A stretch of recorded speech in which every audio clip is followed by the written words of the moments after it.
Dans cette vidéo, on va parler d'un sujet un peu spécial et peut-être même un peu mystérieux pour certains d'entre vous. Mais vous êtes très nombreux à m'avoir posé la question et être très intéressés par mon blason de famille. En plus, cette vidéo, elle tombe à pic parce que comme certains d'entre vous le savent, je suis devenu papa il y a moins d'une semaine. Et donc ce blason de famille prend encore plus de sens pour moi et une signification beaucoup plus importante à partir de maintenant. Ça me paraît donc être le bon timing pour vous faire une vidéo sur le sujet, non seulement vous expliquer à quoi sert un blason de famille, pourquoi est-ce que j'en ai fait un, et vous décrire la signification de ce que j'ai mis à l'intérieur de ce dessin. C'est une symbolique qui est très importante pour moi et que je travaille énormément. Ce blason de famille, c'est la première version, il les voit évoluer au fur et à mesure du temps, de mon parcours et de ce que je veux laisser aux générations futures. Et peut-être que ça vous donnera également envie de créer votre propre dessin. C'est parti!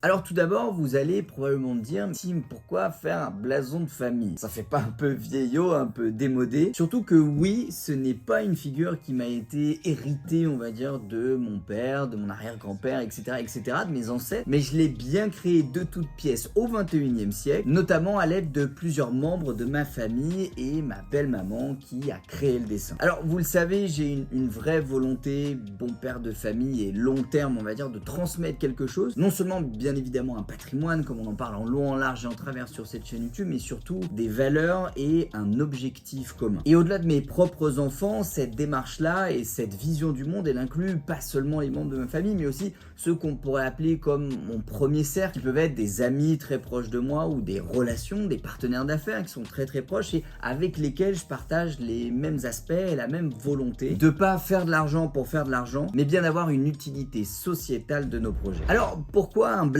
D'un point de vue historique, si vous faites quelques recherches, vous verrez qu'en réalité, il n'y a pas 36 façons de laisser un message aux générations futures qui va perdurer et qui va permettre également une certaine adaptabilité en fonction de l'évolution du monde. Alors, si vous restez sur une transmission qui est orale, qui est la plus classique, aujourd'hui on dit à nos enfants, ça c'est pas bien, ça c'est bien, la plupart du temps, factuellement, c'est bien pour des sujets superficiels, mais pour des choses beaucoup plus profondes, telles que la transmission de valeurs, de vision de la société, alors à ce moment-là, c'est largement pas suffisant pour que le message se véhicule à vos petits-enfants, voire même à vos arrière-petits-enfants. D'autant plus que la transmission orale, elle est le fruit de multiples interprétations, de compréhensions qui sont diverses et variées, bien souvent en fonction de ce qui nous arrange bien sûr. Et ça, en réalité, l'être humain, il l'a compris il y a bien longtemps et c'est pour ça qu'il a développé des méthodes qui permettent de véhiculer et de transmettre un message à travers plusieurs décennies, voire plusieurs siècles. Au-delà de ça, il faut savoir aussi qu'aujourd'hui, l'environnement qui nous entoure, il a une importance considérable sur notre mental, sur nos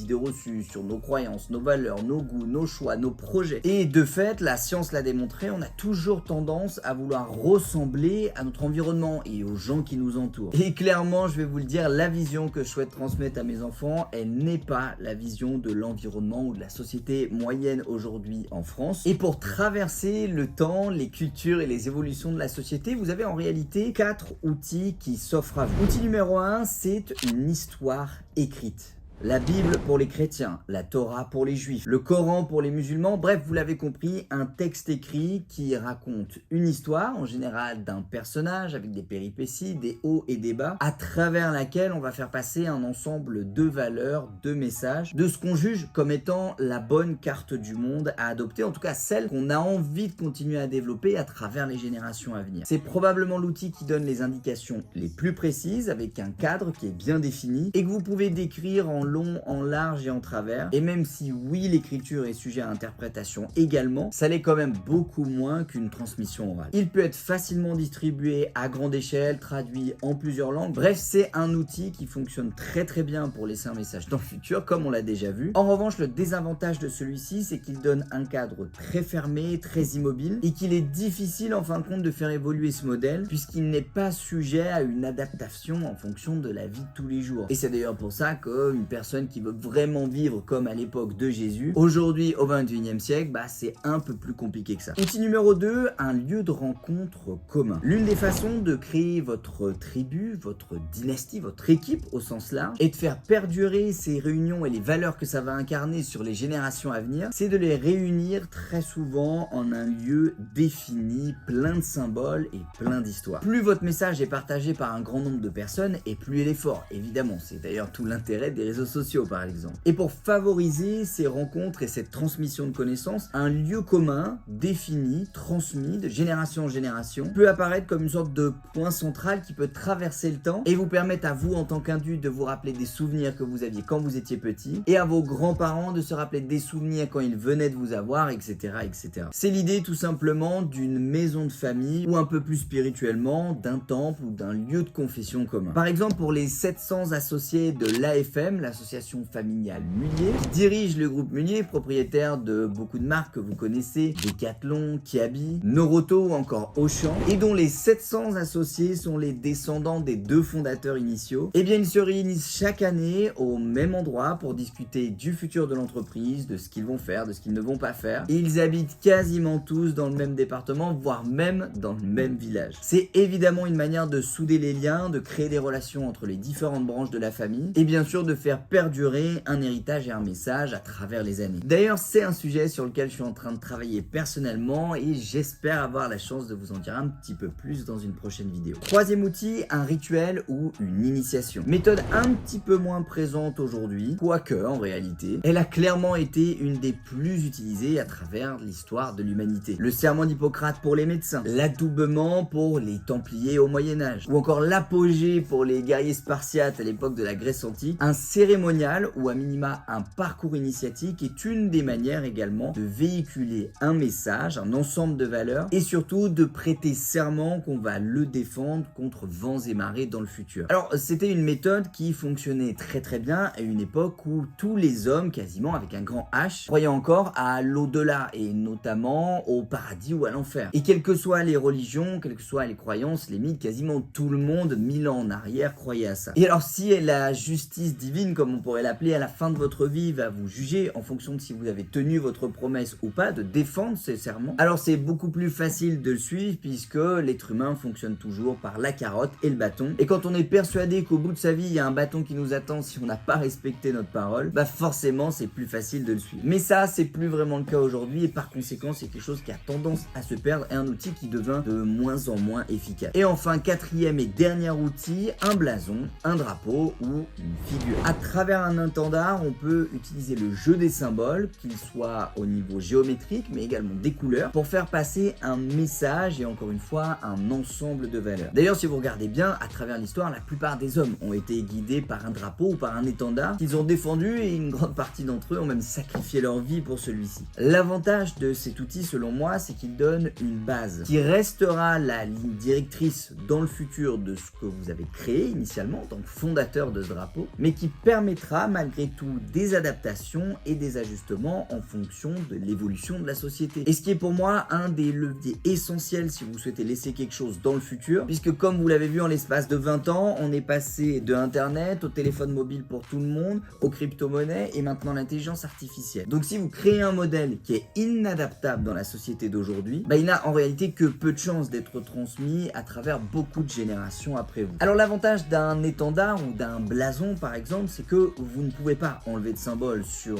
l'idée de base, mais par contre vous pouvez en rajouter en fonction d'un tas d'adaptations et de la transmission que vous souhaitez faire. Et c'est notamment pour ça que c'est le modèle sur lequel je me suis le plus concentré pour créer cette fameuse dynastie familiale. Et je vais maintenant vous expliquer comment il est construit de A à Z. Point numéro 1, la forme circulaire. C'était une vraie volonté de ma part que mon blason de famille soit en forme circulaire et pas en forme carrée comme il en existe des tonnes. Et ça pour deux significations principales. Premièrement, pour représenter la flexibilité et la capacité d'adaptation. Un cercle posé sur une table, il est quasiment toujours en mouvement, en fin de compte, sauf quand il a trouvé son point d'équilibre absolu, mais qui dans les faits n'arrive quasiment jamais. Et c'est un petit peu à l'image de la vie, en fin de compte, on a beau trouver notre équilibre, je suis persuadé de la clé de voûte de la réussite, c'est d'être capable en permanence de s'ajuster et de retrouver un point d'équilibre en fonction du vent, des marées, des rencontres, des tempêtes et des évolutions du monde au sens large. D'autant plus qu'un cercle, à l'inverse d'un carré, pour avancer, que ce soit vers la gauche ou vers la droite, il lui faut très peu d'énergie. Et donc il a une capacité d'adaptation à son environnement qui est très importante et ultra pertinente. Et la capacité d'adaptation, c'est clairement pour moi ce qui rend une vie difficile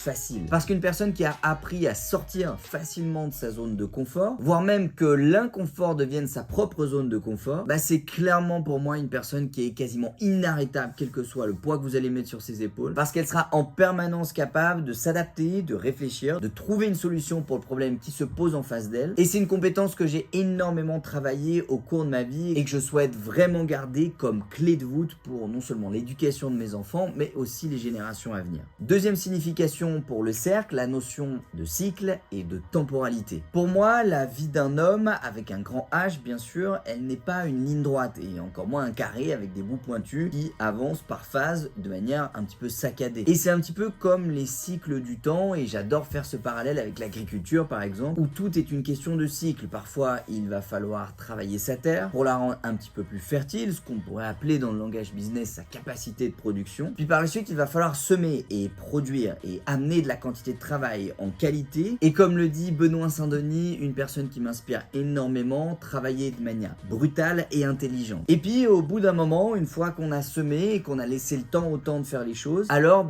ça va commencer à pousser, vous allez pouvoir récolter. Et une fois que vous aurez récolté, vous allez en garder une partie pour ressemer à nouveau, une autre partie pour aider les plus démunis et une partie pour vous, pour vivre convenablement, vous et votre famille. Et bien la vie, elle est exactement à l'image de ça et c'est très important de garder à l'esprit. Et c'est d'ailleurs quelque chose que j'explique à chaque fois que j'ai une personne qui a le moral un petit peu bas en consultation médicale. Il y a toujours une sortie au tunnel en permanence. Peut-être que vous ne la voyez pas encore, mais un tunnel sans fin dans la vie, ça n'existe pas. Deuxième aspect de mon blason de famille, les fameuses initiales M et X, qui sont en fait tout simplement la première et la dernière lettre de mon nom de famille. Et comme vous le savez peut-être, dans quasi la totalité des projets que je réalise, j'ai mon papa qui est embarqué avec moi dans l'aventure, qui suit les choses un petit peu de loin, mais malgré tout qui garde un œil dessus, et qui a une vraie volonté comme moi de pouvoir créer quelque chose de familial, avec une vision du monde qui est très très proche de la mienne à 99%. C'était également le cas avec mon grand-père avant qu'il décède malheureusement. Et donc c'est pour ça que j'ai repris l'héritage familial du côté de mon papa et le nom de famille que je porte, Moirou. Troisième aspect de mon blason de famille, le caducée d'Hermès. Dans la mythologie grecque, Hermès c'est le messager des dieux, qui indique notamment sa volonté aux différents êtres humains et qui est là pour aller conseiller les chefs de guerre qui doivent gagner des batailles, mais également la manière de gouverner correctement un royaume afin d'être sûr de ne pas avoir le châtiment divin à la fin de sa vie. Très utilisé dans le milieu militaire à l'époque gréco-romaine, aujourd'hui il est plutôt un symbole de paix. Il était même d'ailleurs utilisé sur les étendards, ce qu'on appelle aujourd'hui le drapeau blanc, qui autrefois était dépeint du caducée d'Hermès et qui avait pour utilité d'engager une discussion avec son adversaire pour trouver une solution qui satisfasse les deux parties. Les deux couleuvres représentent l'indépendance, puisque par définition ce sont des reptiles et parmi les plus solitaires au monde. Le bâton d'olivier représente le but commun et il est surplombé de deux magnifiques ailes d'aigle qui représentent la vélocité qu'on connaît au dieu Hermès, et on l'a largement représenté dans le personnage de bande dessinée Astérix avec son casque et ses deux ailes. Symboliquement, le caducée d'Hermès, il représente de manière intemporelle l'éloquence, la communication et la bienveillance. Il est le symbole que tout conflit et que toute problématique peut se régler en discutant, en faisant des compromis un pas après l'autre et en évitant au maximum la violence physique. Dans le courant de pensée des alchimistes, que je vous invite à creuser, un courant de pensée passionnant du Moyen-Âge, les deux serpents, ils représentent également la dualité et l'antagonisme, un petit peu comme c'est le cas du conscient et de l'inconscient. Et si vous regardez cette chaîne YouTube, vous le savez, je suis un grand